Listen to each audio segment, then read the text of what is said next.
Oh, glória. Paz do Senhor, igreja. Amém. Aleluia. Eu louvo a Deus por essa noite, porque sabemos que Deus é bom em todo o tempo, né? Eu quero estar refletindo com os irmãos em uma palavra que se encontra lá no livro das Revelações, capítulo de número 2, e o verso de número 11. Deus nos deu o privilégio de poder refletir um pouco sobre esse assunto. Há 12 anos atrás começamos a escrever um livro sobre isso e vim terminar agora. E Deus foi muito generoso. Hoje mesmo eu estava aprofundando um pouco mais sobre essa segunda carta, que é a carta escrita à igreja de Esmirna, e fiquei um pouco triste porque não são todas as pessoas, ou a maioria, que tem o desejo de aprofundar um pouco mais o seu conhecimento nas Escrituras. Com o passar do tempo, com as atividades, com os compromissos, com essa globalização, onde a informação é muito rápida, nós acabamos nos distraindo com muitas coisas e, como disse Jesus a Marta, às vezes nós não preferimos a melhor parte, que a melhor parte é justamente desfrutar daquilo que Deus deixou nas Escrituras. E eu me lembrei agora de um relato, de uma interação do texto, quando Mateus chega a Jesus e fala sobre uma parábola que ele estava falando, o Sermão do Monte, na verdade. Ele diz: Jesus, mas não é muito complicado isso daí, não? As pessoas terão dificuldade de entender isso. E aí, nessa interpretação, Jesus diz a ele que, na verdade, era proposital isso, para separar aqueles que realmente têm o interesse e aqueles que são só superficiais. Aqueles que têm o interesse buscarão com todas as forças, de todos os meios, entender aquilo que ao primeiro olhar parece ser complicado. E quando eu ouvi isso, eu falei: poxa, Jesus, então eu acho que eu faço parte desse grupo aí, porque eu me maravilho com as Escrituras Sagradas. Eu gostaria hoje, junto com você, refletir um pouquinho sobre essa segunda das 7 cartas que Jesus escreveu diretamente através de João Batista, de João o discípulo, quando foi levado ali para a ilha de Patmos para ser morto. Jesus vai ao encontro dele, livra ele desta sentença. Já tinha livrado já do tacho de azeite quente, e agora o livra também dessa sentença de morte nesta ilha, e dá a ele as revelações do que vão acontecer em um futuro bem próximo já do nosso. Gostaria de fazer uso apenas desse versículo de Apocalipse capítulo 2, verso 11, diz assim: quem tem ouvidos ouça o que o Espírito diz às igrejas. Ao que vencer, de modo algum sofrerá o dano da segunda morte. Já aqui surge uma interrogação: segunda morte? Como assim? Existem 2 mortes? Aí esta pergunta já vem para a gente refletir um pouquinho, visto que o próprio texto bíblico fala sobre o nascimento natural do ser humano através do ventre materno, fala sobre a morte física e a morte espiritual. A morte espiritual, ela vem por nos afastarmos de Deus. Jesus é a vida que trouxe para todos os homens, e eu não tendo acesso a esta vida, o meu espírito morre, e conforme o meu espírito morre, leva também a morte física, e aí se trata de uma só morte. Quando vamos observar o texto diz que existe vida aqui na terra, que tem uma duração de no máximo aí 70, 80, diz o texto, e o que passar disso é enfado e canseira. Depois nós morremos, diz o texto bíblico, a morte física é a primeira morte. Somos direcionados para dois lugares, ou um ou o outro. Somos direcionados para um lugar chamado paraíso, que o apóstolo Paulo diz lá na segunda carta aos Coríntios, que é no terceiro céus.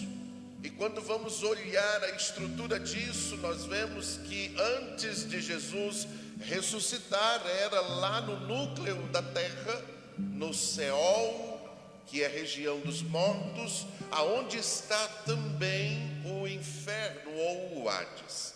Então, depois que morremos fisicamente, ou somos levados para o paraíso ou para o Hades. São duas opções para passar um período de tempo nestes lugares. Só vai para o terceiro céu, o paraíso, aqueles que estão em Cristo Jesus. Aqueles que confessaram a Jesus como seu Salvador, aqueles que aceitaram a Jesus como seu Salvador, aqueles que pronunciaram, testificaram, aqueles que buscam com todas as forças viver o que está escrito no texto bíblico. Estes irão para o paraíso. E aqueles que não estiverem nessa condição serão levados para o Hades, esta região aonde a tormenta, onde o fogo não apaga e o verme não morre, segundo o texto bíblico. Jesus nos veio para nos dar essa opção, ou de ir para lá ou para cá. E aí o texto diz que depois disso vai haver um grande juízo que não será na terra, porque não cabe de tantas pessoas que tem. Também não será no céu, porque no céu não entra pecado.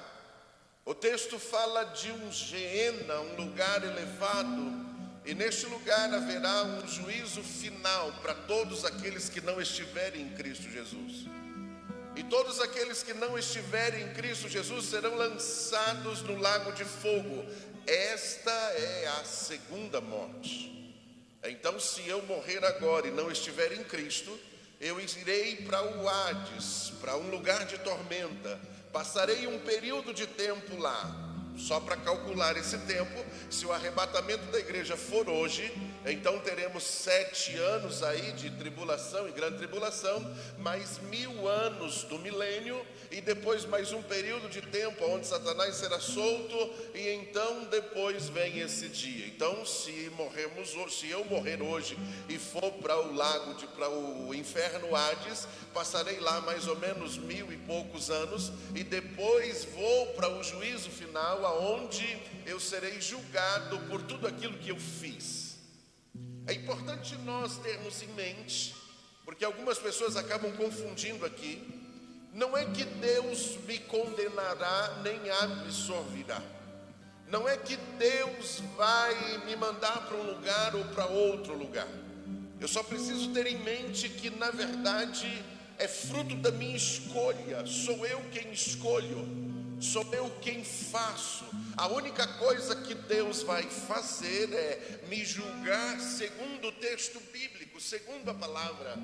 Todo ser humano nascido de mulher será julgado pela Bíblia, pelas Escrituras Sagradas, diz o texto. E então vai haver, para aqueles que cumpriram ou viveram esse momento, ou esse texto, as indicações e informações do texto, serão salvos, e para aqueles que não, serão condenados. Então Jesus diz aqui para esta igreja de Esmirna: aquele que vencer, de modo algum sofrerá o dano da segunda morte. Sabe o que ele está dizendo? Aquele que for fiel ao Senhor, este não morrerá eternamente. não vai para esse lugar de tormento, vai para um lugar de glória. Vai para o paraíso, depois do paraíso desce com ele para o milênio, depois do milênio vai entrar e habitar no novo céus e na nova terra em que há dele construir. Então a promessa aqui para esta igreja é justamente essa. E eu parei para observar uma coisa: quando se fala da igreja de Esmirna, que era uma cidade ali na Turquia, uma cidade litorânea, uma cidade que tinha uma renda per capita muito interessante, uma cidade que tinha um poder industrial muito forte, uma cidade patriota, uma cidade que honrava o Império Romano, uma cidade que vivia dentro dos conceitos da lei do império sobre ela, uma cidade próspera. Porém, ao observar a carta de Jesus para a igreja que estava naquela cidade, Jesus diz que eles eram pobres, porém sendo ricos. E o interessante é que aqui Jesus fala dessa pobreza financeira, porque aí eu parei para pensar, eu disse, espera aí, a igreja vivia numa cidade rica, uma cidade próspera. A igreja estava localizada em um cenário onde o poder financeiro não era difícil. Então por que eles não tinham uma condição financeira boa? E aí, quando nós vamos estudar um pouco sobre a cidade, nós conseguimos entender isso. Pelo fato de a cidade ser patriota, pelo fato da cidade ser alguém que honrava, ou um lugar em que honrava o Império Romano, eles inseriram na cidade um culto ao imperador, porque eles acreditavam que o imperador ali era uma divindade, e quem não fizesse parte deste culto não era bem-vindo na sociedade.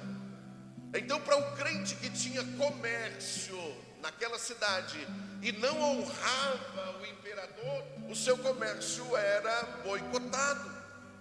Aqueles que tinham trabalho na cidade e não honrasse ao imperador, então teriam perseguições no seu trabalho. Então servir a Jesus na igreja de Esmirna era uma dificuldade muito grande. Servir a Jesus naquele lugar era o maior desafio, ao ponto de Jesus chegar dizendo que ali era o império de Satanás. E quando nós observamos essa estrutura da igreja de Esmirna, nós vemos que Jesus não reprova ela em algum quesito. Jesus apenas dá esperança para elas. Jesus apenas diz a eles: olha, vem tribulação, vem perseguição, vocês estão num lugar muito complicado, vocês estão num lugar onde é muito difícil ser fiel, porém vocês não têm negado. Olha que interessante. E uma das promessas de Jesus ali, que vai dar lá no verso 10, anterior a esse, Jesus disse um texto que comumente nós usamos: ser fiel até a morte e dar-te-ei a coroa da vida eterna. Só para nós inserirmos essa igreja no texto bíblico, o surgimento dela se dá lá em Atos 19, quando o apóstolo Paulo estava na terceira viagem missionária, na cidade de Éfeso. E ele ali acaba encontrando 12 pessoas, esses recebem o batismo no Espírito Santo, esses recebem um avivamento, e o texto diz que eles vão lá no verso de número 10, que eles se espalham por toda a Ásia e chegam em Esmirna. Então, quando a igreja chega, quando o evangelho chega na cidade de Esmirna, como eu disse, uma cidade litorânea, rapidamente cresce o evangelho ali. Só que da mesma forma que foram os cristãos para lá, também foram os judeus. E se nós pegarmos o livro de Atos dos Apóstolos, nós vamos ver que os judeus aqui, nesse período da igreja, foi os que se opuseram com maior força para que o evangelho não crescesse, pois eles estavam treinados e ensinados sob a lei de Moisés, e eles não acreditavam que Jesus é o Messias, e a maioria dos judeus que praticam o judaísmo até hoje não acreditam, porque eles diziam que o Messias vinha para tirar das mãos do Império Romano e não apenas do pecado. Eles acreditavam que o reino do rei do milênio, que o reino do Messias era um reino que estabelecesse na terra. Assim como Moisés tirou o povo do Egito, eles acreditavam que o Messias os tirariam da mão do Império Romano. Só que Jesus, ele não veio estabelecer um reino no sistema humano. O reino de Deus, ele é dos céus e não é da terra. Eu estou até escrevendo, terminando um livro. Esses dias eu parei para pensar, eu disse: Deus, eu estou começando a fechar muitas coisas que eu abri lá atrás. De repente já está chegando o tempo do fim também. E se chegar o tempo do fim, que o Senhor nos ajude a ficar crente para estarmos na glória. E nesse livro sobre o reino de Deus é bem interessante, porque nós entendemos através dessa questão até do judaísmo, que o reino de Deus não tem como ser implantado na terra. Na terra já tem um reino. O mundo jaz no maligno. O sistema que há na terra é do maligno. O reino que há na terra é do maligno. E ele só não domina porque a igreja ainda está na terra. A partir do momento que a igreja sair da terra, que o Espírito Santo sair da terra, então todo o reino da terra vai ser dominante. E os judeus não conseguiam entender isso. Por isso rejeitaram Jesus. E o interessante é que nessa cidade de Esmirna, os judeus batiam forte contra o cristianismo. E eles se auto-intitulavam como a sinagoga de Deus, isto é, o povo habilitado, o povo escolhido para representar Deus na terra. E agora está esse grupo de pessoas que dizem que na verdade a manifestação de Deus está em Jesus, que Jesus é o único habilitado para salvar, que não há mais necessidade de rituais, que não há mais necessidade de você oferecer sacrifícios humanos. Agora era necessário que se oferecessem sacrifícios espirituais. Então há uma perseguição muito grande sobre esta igreja. E uma coisa que me chama a atenção: olha se era fácil ser crente nessa época e nesta cidade. Eu tinha perseguição da própria sociedade por causa do culto ao imperador. Tinha perseguição na questão do comércio, porque se eu não fizesse parte disso, eu não poderia ter o meu comércio, eu não poderia trabalhar. E se eu trabalhasse sempre, seria os piores empregos. Aí, para piorar ainda, tinha a perseguição dos judeus. Tanto que nesse texto aqui, para esta igreja, Jesus fala de uma perseguição de 10 dias. Vocês serão lançados na prisão por 10 dias, mas sejam fiéis. O que me chamou a atenção aqui nesta carta foi que Jesus em todo tempo busca para aquele povo, para aquela igreja, para aquela cidade,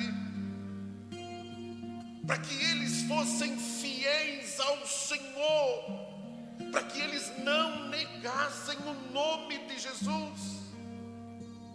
Uma coisa que me chama a atenção é que em Esmirna se destacou na história um homem, discípulo de João, chamado Policarpo. Como é que ele chamava? Policarpo. Falou 2 vezes e já fica crente. A história fala sobre esse cara. Se vocês pegarem lá a trajetória dos discípulos de Jesus, depois dos 12 entra ele na igreja primitiva. Policarpo foi alguém que aprendeu com João. João instruiu ele sobre o que era Jesus, quem era Jesus, sobre os ensinamentos de Jesus, sobre a questão do posicionamento de Jesus em relação à cultura judaica, em relação às leis judaicas. Policarpo aprendeu muito com as instruções do apóstolo Paulo, que eram registradas e trocadas nas igrejas, que hoje nós temos como as cartas, componentes da Bíblia Sagrada.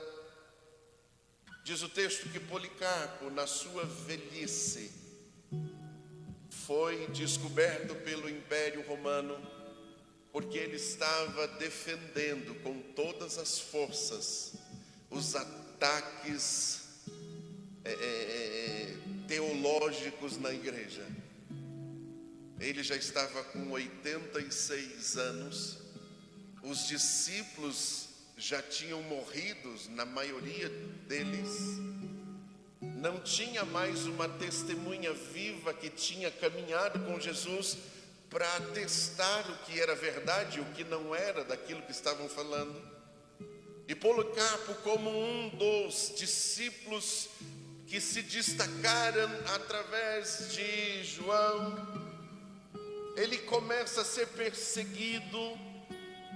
E o interessante é que o Império Romano, nesta perseguição, dá a ele a oportunidade dele escolher entre viver ou morrer.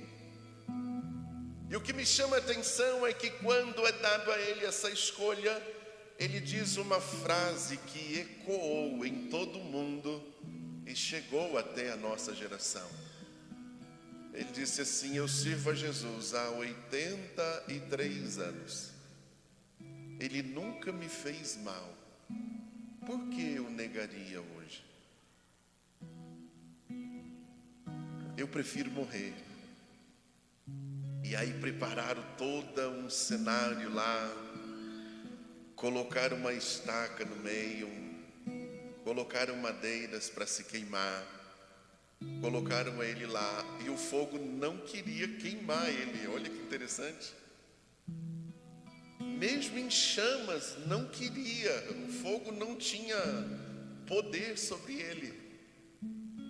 E o texto bíblico, a história, a biografia de Policarpo diz que ele se lembrou de um sonho na noite anterior àquilo.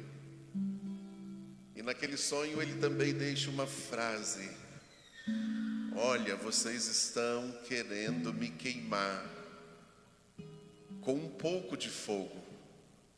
Eu libero vocês para fazer isso, mas não se esqueça que existe um fogo eterno que queimarão vocês que estão me queimando.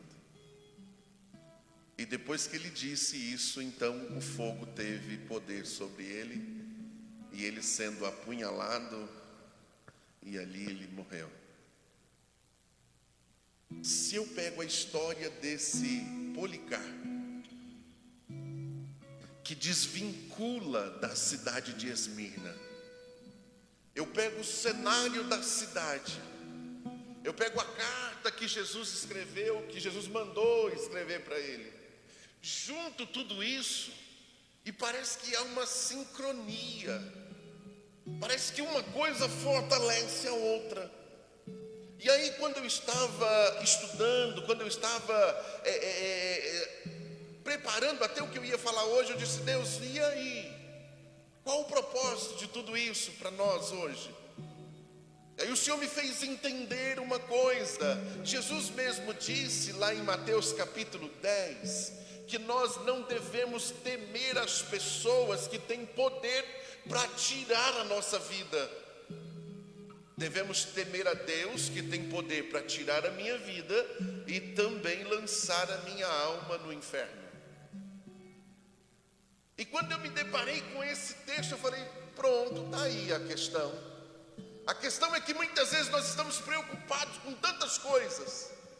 Estamos preocupados com o que vai acontecer amanhã, estamos preocupados com o que vai acontecer dia 1º de janeiro, estamos preocupados se alguém vai subir a rampa ou não vai, estamos preocupados se vai ser ditadura ou não vai, estamos preocupados como é que vai ser o sistema econômico, estamos preocupados com N situações.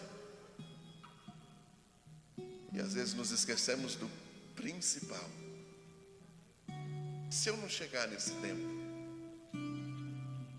vocês já pararam para pensar que a nossa vida é como um conto ligeiro? Já pararam para pensar que a nossa vida é como uma brisa suave, diz o texto? Já pararam para pensar que o ano começou, vieram pandemias, estenderam situações, pessoas que estavam próximas e perto de nós se foram, passaram para a eternidade. Nós continuamos ainda por um período de tempo que não sabemos, mas temos certeza que um dia passaremos para a eternidade. E às vezes nós nos distraímos, e às vezes nós nos embaraçamos com coisas passageiras, e não nos preocupamos com as coisas eternas. E aqui nesta carta, Jesus, quando fala de fidelidade a Ele, Jesus fala justamente sobre isso. Se direcione.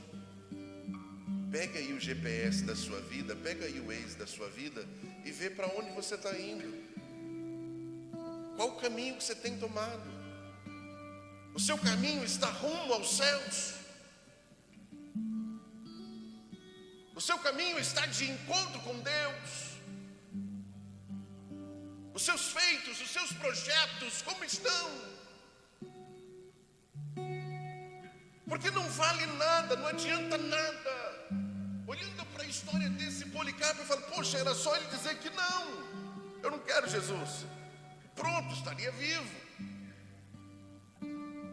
Aí alguém, eu lembro quantas vezes que a gente ia debater isso em escola teológica, alguém dizia, pastor, eu podia fazer como Naamã, só dizer que, olha, Deus nos perdoa, porque eu vou ter que estar lá segurando o braço do rei lá adorando, mas o meu coração não está naquilo.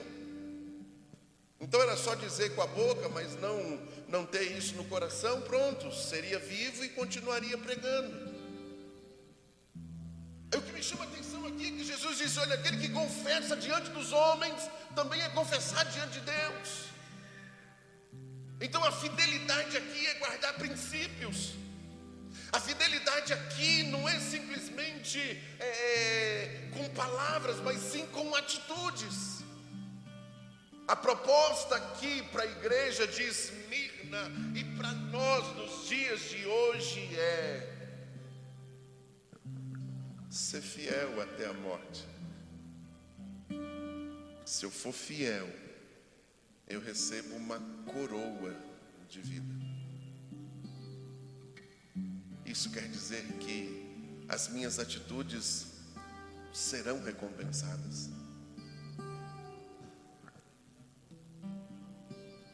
Para comigo para pensar aqui um pouquinho. Às vezes alguém tem dificuldade de entender algo quando não conhece. Por exemplo, se eu chegar para o meu filho e pegar uma nota de 100, uma nota de 200 e uma nota de 2, se eu der duas notas de R$2 para ele, talvez ele vai preferir as duas do que uma de 100 ou uma de 200, porque era duas.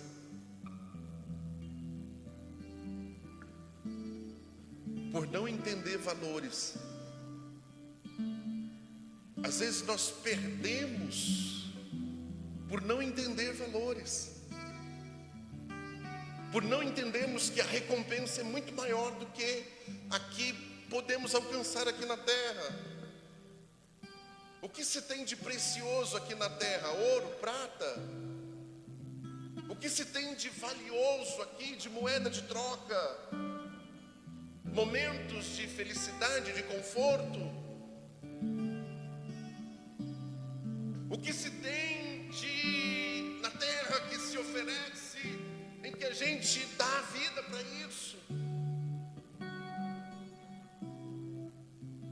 Pensando sobre o bem-estar ou essa questão de filosofia de vida, buscamos conforto, buscamos felicidade, estabilidade, pelo menos 3 coisas. E aí Jesus chega no cenário e nos oferece vida eterna. Se eu não sei o que é isso, se eu não sei o quanto isso vale, chega Jesus e diz: olha, eu vou dar coroa de vida para vocês. Mas se eu não tenho noção do que é isso, olhando para a Bíblia, a gente vê isso acontecendo na prática. Deus vai dar a Esaú a primogenitura. Agora ele está com fome. Quando chega para o irmão: estou morrendo de fome, eu preciso de comer. Ele diz: olha, eu tenho aqui um prato de lentilha, de feijão vermelho. Ele disse: me dê um pouco disso aí. Ele disse: não, dou não, a gente pode barganhar. Ele disse: o que você quer? Ele disse: eu quero a sua primogenitura. E a Bíblia diz que ele disse: de que me vale isso agora? Pode pegar, é sua. Jacó deu o prato de lentilha para ele, matou a fome. Só que ele desprezou, diz o texto. Deus se aborreceu com a atitude dele. E quando chegou no dia de receber a primogenitura ou os direitos dela, ele ainda ficou irado porque não recebeu. Ele ainda jurou de matar o irmão porque o irmão o roubou. Mas não há roubo aí. Vocês estão conseguindo me entender? Às vezes eu olho para o texto bíblico, eu vejo Jesus falando de eternidade. Porque cá entre nós, pregar sobre eternidade, falar sobre esse assunto na igreja, parece que não tem nenhum tipo de interesse. Porque nós estamos preocupados com outras coisas, pastorzão. Eu estou preocupado com uma promissória que eu tenho que ajeitar. Eu estou preocupado com o peru que eu vou ter que assar. Eu vou ter preocupado com isso, com aquilo. Tem que fazer o fechamento disso, fechamento daquilo. E a gente está tão preocupado com as coisas dessa terra. E nos esquecemos que a qualquer momento nós sairemos dela.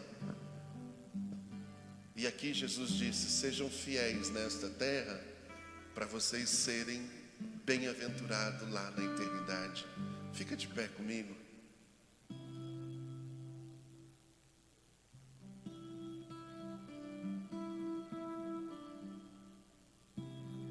Uma das coisas que me fascinou nesta igreja de Esmirna é a certeza de que Jesus honra os fiéis.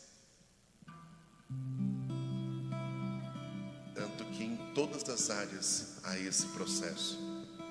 Ser fiel no pouco, quem me coloca no muito é Ele. Ser fiel na terra, lá no céu somos recompensados. O apóstolo Paulo diz: olha, se eu esperar Jesus só para essa terra, eu sou o mais miserável de todos os homens, porque não faz sentido viver um cristianismo aqui para essa terra. Às vezes eu sou tentado e muitas vezes eu fico: poxa Deus, eu queria ser normal, igual todas as pessoas. Eu queria poder ter lá isso, aquilo, poderia fazer aquilo. Mas eu passo dia e noite pensando, dia e noite, quantas vezes, quantas noites, preocupado com algo e com alguém que eu não tenho nada a ver.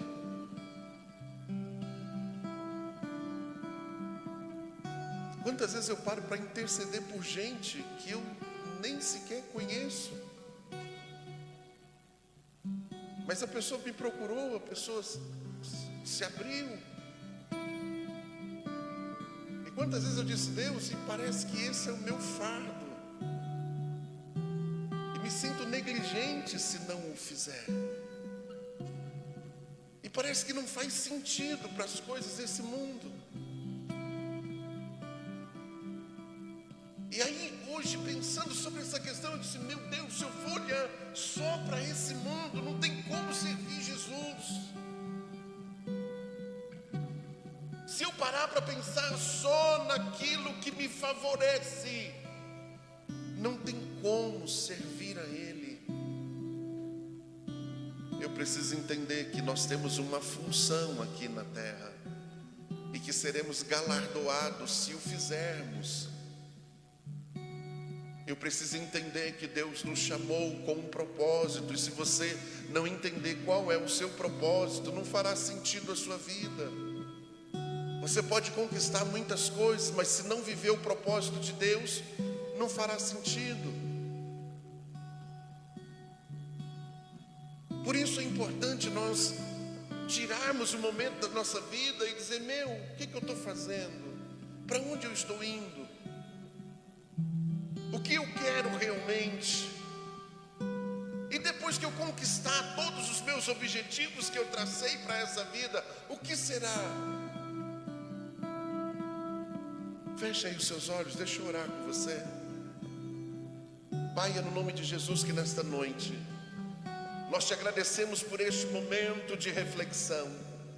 Te louvamos, Deus, por viver em um país onde ainda não há perseguição sobre aqueles que professam o seu nome. Te agradecemos, Deus, porque temos a liberdade de cultuar, porque temos a liberdade de adorar a Ti em lugares públicos, porque temos a liberdade de poder ter acesso à Tua palavra, aos Teus ensinamentos.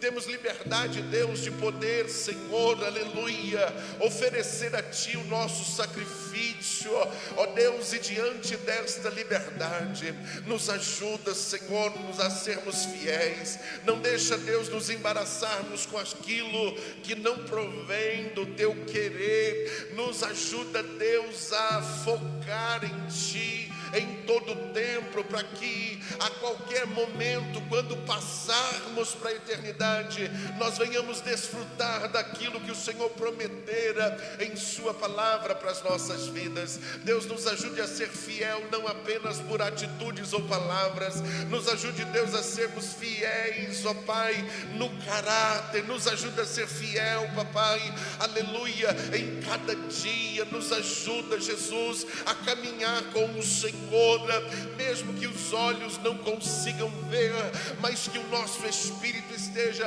em sintonia contigo, com a Tua palavra, e que nós possamos nos regozijar sempre em que invocarmos o Teu nome. Deus, abençoe a Tua igreja que aqui está. Ó Senhor Deus de Israel, prepara o Teu povo para que nós possamos passar por qualquer tipo de tribulações, sendo fiéis ao Senhor. Deus, nos ajuda, coloque as Tuas mãos sobre a nação, Senhor. Guarda-nos e proteja-nos de todas as investidas do inferno, e nos ajuda em todo o tempo. É o que nós oramos em o nome de Jesus. Amém? Aleluia. Estenda as suas mãos aí, vamos receber a bênção. Que a graça do Senhor Jesus, o amor de Deus e a comunhão do Espírito Santo esteja com todos, e todos digam: que Deus abençoe a todos em nome de Jesus.